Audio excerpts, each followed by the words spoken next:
E nós vamos agora à nossa última entrevista do Jornal da Rede Alesp e vamos falar com o Dr. Paulo Messetti, que ele é advogado especialista em direito da saúde e fala sobre o que mudou nos planos de saúde durante a pandemia. Boa tarde, Dr. Paulo. Seja bem-vindo ao Jornal da Rede Alesp. É um prazer estar aqui com vocês. Prazer é nosso.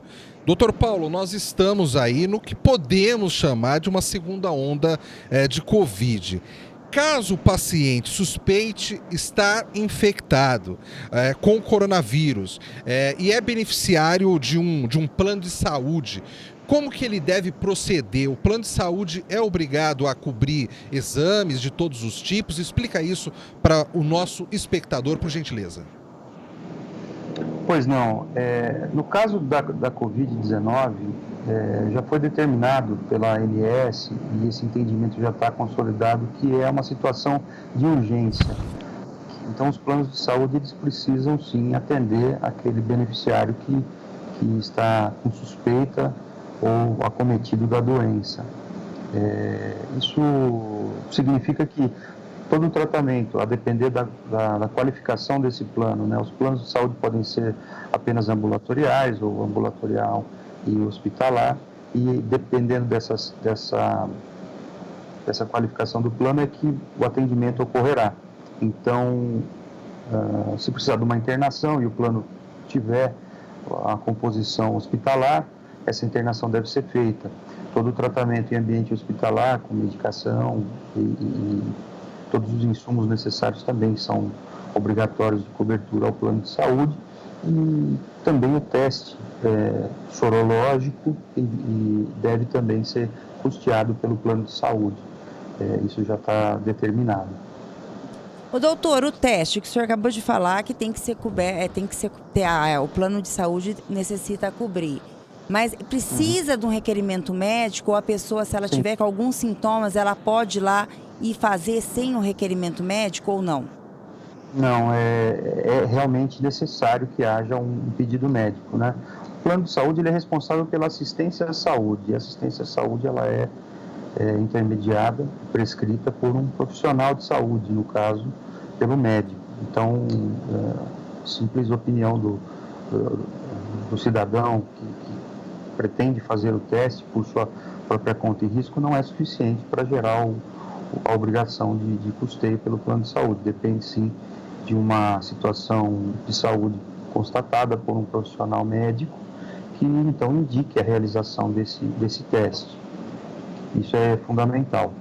E se ele tiver na carência ainda, ele acabou de fechar um plano de saúde, durante esse período ele teve sintomas da Covid-19 e teve também um pedido médico. O plano cobre ou não? Olha, ele pode enfrentar alguma dificuldade, mas como a gente mencionou na primeira resposta, a situação da Covid-19 é uma situação de urgência. E em caso de urgência, o plano de saúde, mesmo em carência, ele só pode exigir uma carência, que é aquela de 24 horas da data da contratação. Então, quando envolve risco à vida ou risco de causação de lesão grave e irreversível à saúde, que é o caso da urgência da Covid-19, não pode haver a exigência das carências normais do plano, a não ser a carência de 24 horas. Essa sim, ou seja, o acometimento da Covid tem que ter sido prévio, tem que ter sido posterior à contratação, ou seja, a contratação tem que ser prévia à doença, né? Não adianta a pessoa estar acometida da doença e contratar o plano de saúde logo em seguida, para daí conseguir um atendimento. Aí não seria razoável.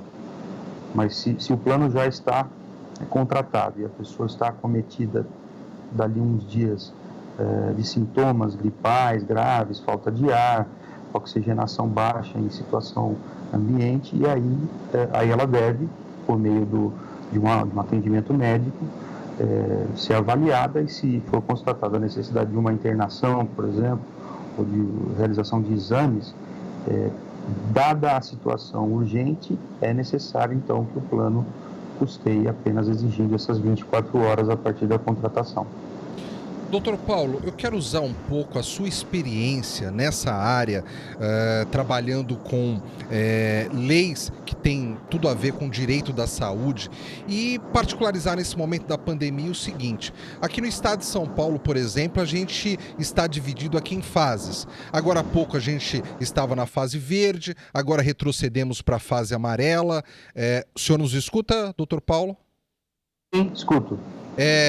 Regredimos agora para a fase amarela. Daqui 30 dias a gente não sabe se permaneceremos na amarela ou podemos voltar para verde, ou podemos até ir para uma fase anterior à amarela. E eu conversando com vários médicos, entrevistas que a gente faz aqui, os médicos falam que muitos pacientes acabaram abandonando um pouco o tratamento, com receio de ir até um hospital.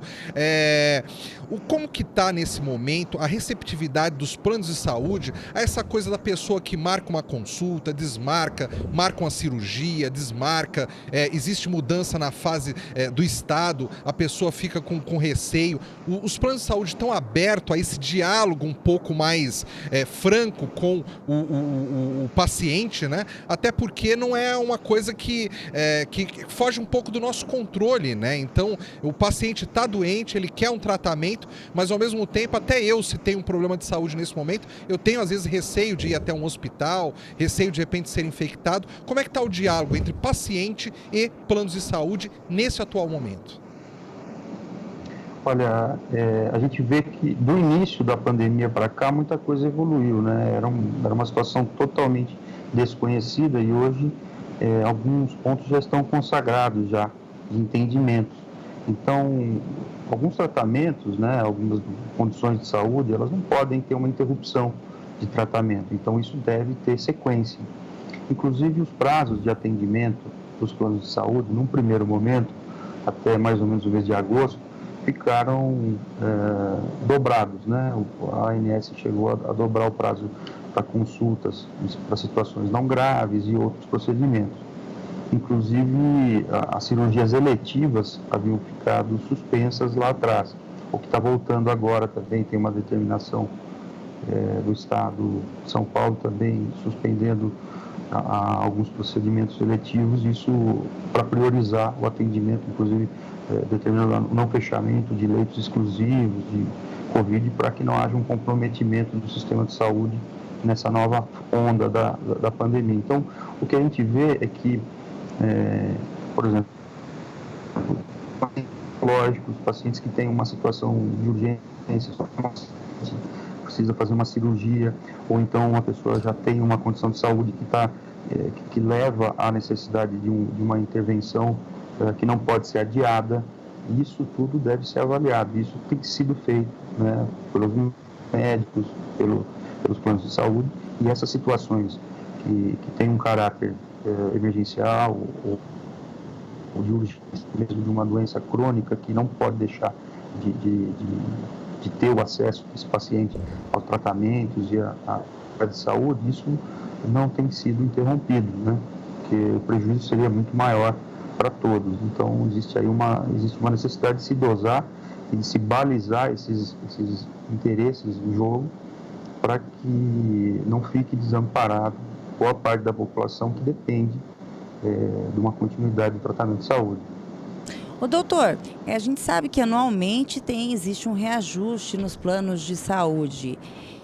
Com a pandemia, muitos planos de saúde, né, reajustaram além do que deveria, alegando, né, o excesso de procura para fazer exames. Qual que seria uma medida correta para tomar, ou foi tomada alguma medida para que isso não continue se excedendo? Olha, o que a gente tem conhecimento, até pelos boletins Covid que foram publicados e têm sido publicados periodicamente pela ANS, é que os níveis de inadimplência e também a sinistralidade, que são as ocorrências dos eventos, né, elas têm se mantido de uma forma bastante seguindo o mesmo padrão, e em determinados meses, mesmo durante a pandemia, houve uma queda, inclusive, de inadimplência e até de sinistralidade. Então, não se justifica um aumento, nesse momento, dos índices de reajuste, fora dos padrões históricos, por conta da pandemia. E também não se justifica por um segundo motivo, é que os custos verificados em um determinado ano, eles vão ser redistribuídos para fins de cálculo de reajuste a partir do ano seguinte. Então, a ocorrência da pandemia e eventuais excessos de sinistralidade, que já tem se comprovado que não ocorreu, não tem ocorrido até agora, ele só se justificaria a partir de 2021 para esse repasse dos reajustes, tá? E a gente tem aqui uma situação de suspensão dos reajustes desde setembro. Então, é uma determinação da ANS a partir de setembro, até por uma pressão que houve de vários projetos de lei apresentados na Câmara Federal e também nas Assembleias Estaduais, visando aí tanto a impossibilidade de cancelamento dos planos de saúde nesse período crítico e também evitando e postergando as situações de reajuste. Mas isso não teve um avanço como se esperaria, né, dentro das deliberações legislativas, mas, por outro lado, essa pressão favoreceu a que a Agência Nacional de Saúde Suplementar tenha determinado já em agosto que, por 4 meses, ou 120 dias, estaria suspensa a possibilidade de se atribuir reajustes aos usuários de planos de saúde. Então, Perfeito. Até o mês de dezembro. Isso acaba sendo repassado lá na frente, a partir do ano que vem.